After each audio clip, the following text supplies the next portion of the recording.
Hello YouTube and welcome to another edition of the Gravestone Pros here in North Country Memorials.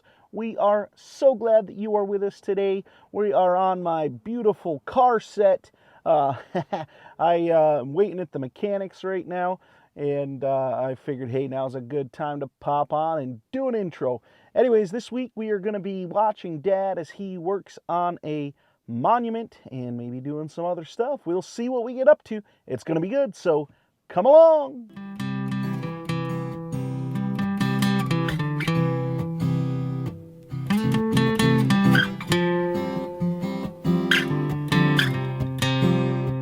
So to start out the day here, we've got Dad working on what I call a Mennonite stone. They are a 1 foot wide, they're 1 foot 2 high, and 6-inch dies. And they're kind of small. They always got an oval top. And so we do a bunch of them. That is what is required in a few of our different local Mennonite cemeteries. And so this is a common stone for us. You've seen him set in some of these, and you've seen us working on some of them as well. But today he's going to be doing the prep work, getting ready to sandblast it. And so I'm going to do some narration as he works through the process of putting the stencil on and getting ready to blast. So I always like to say you want to be really careful to make sure the surface of the stone is clean before you start peeling back the edges like Dad's about to do here. We get everything kind of lined up, peel them up, and then put them on there. As he's peeling that plastic back, you kind of want to be careful not to get too many big bubbles, and you don't want to go and be pressing too hard either, because you're going to be peeling that center back out. So I just kind of try and press lightly down, a little harder on the edges where I'm not going to be peeling back out, but that's always something you got to do. Now this design has a flower in the top of it, and so he has to cut around that as well. But we're just cutting the plastic back. Now, there are different ways of doing this. I've seen some guys do this with like a hot knife, and they kind of melt / cut through that plastic.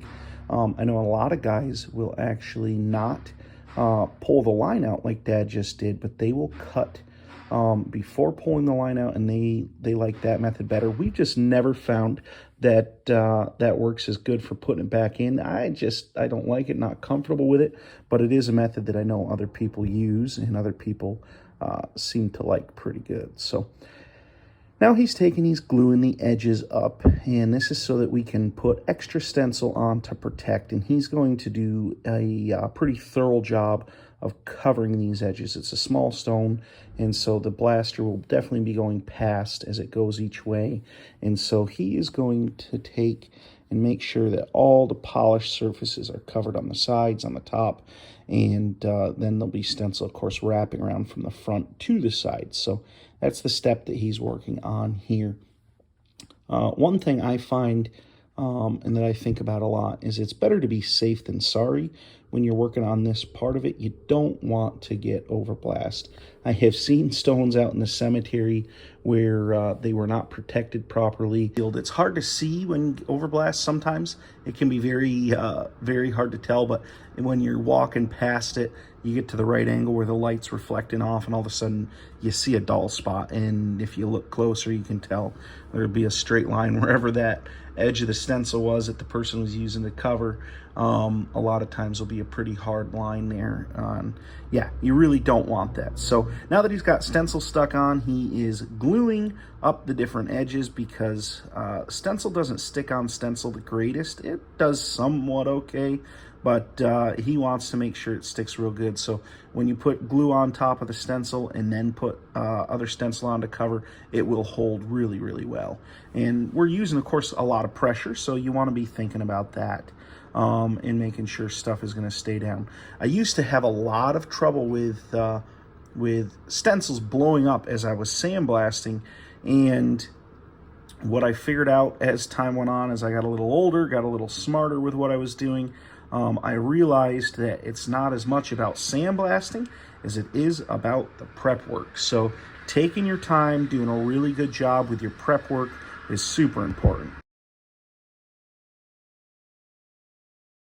All right, so Dad is going to take and move this stone from the cart that he's on to a different cart. He likes to work with carts that don't have wood showing on the front as much, and so that's got that big piece of wood there. So he transferred it to another cart, and then he will slide that into the sandblast booth, and he will go ahead and do what we call steeling. Some people call this frosting, but basically what he's doing there, you see it go from dark to light. He's just taking the polish off the stone. He's going to feel it there with his hand, make sure it feels right. You want to look at it, see that it looks right, but then also feel it, because you can tell sometimes your fingers will go over a spot where it's just a little more smooth, and you know that you need to hit that one more time.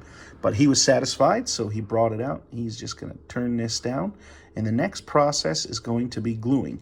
Now, I've got different comments when we show this process. Some people say we're putting too much glue. Some people say we're not putting enough glue. It's very interesting.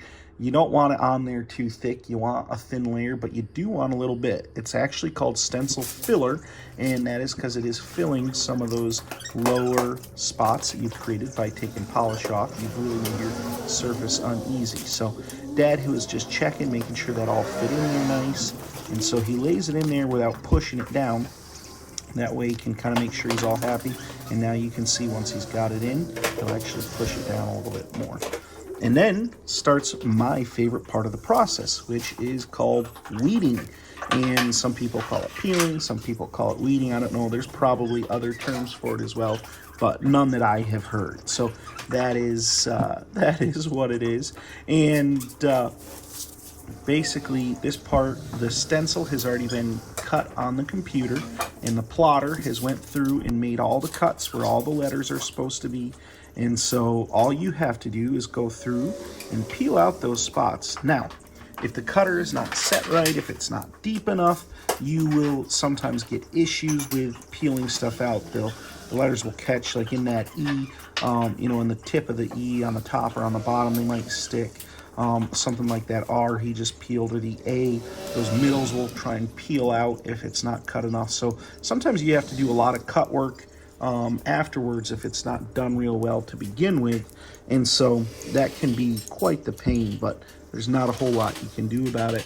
Once it's cut, so without totally recutting it and then wasting your stencil. So this is one of my favorite parts. A lot of times I'll put on an audiobook, put on YouTube videos, something in the background going on, and you can just kind of go through, and I enjoy this part of the process quite a lot.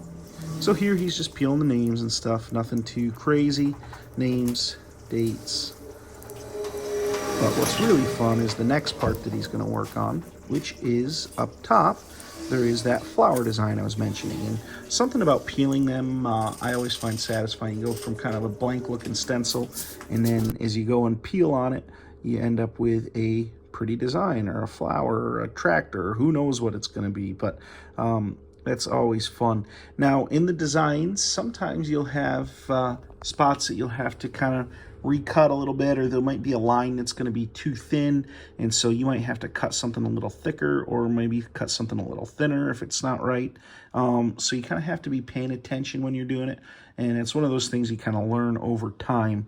But you just want to be aware, looking, trying to keep your line thicknesses correct, and making sure that, on some things a line should be thinner, and on some spots thicker, and that will show depth to your work. If everything is all just this exact same thickness, it's not going to look right. So obviously you want variation in it, but you want to make sure the variation is in the right spots, that it's given the right look.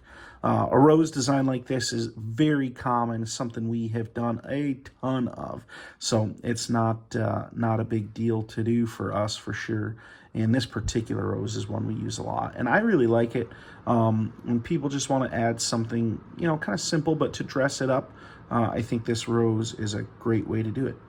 So that's how we prep and peel monuments. All right, I'm back in my car studio here. We got everything fixed I needed to on my car, so that made me happy. I am so glad you guys came along for this video. I hope you enjoyed it. Hopefully it was educational and entertaining. That is always my goal. I am so glad we have had so many new subscribers in the last couple months. That is great. If you're enjoying this content and you have not subscribed, we would appreciate it. It's one of the best ways you can show support for our channel. Thank you guys so much. We will see you all next time.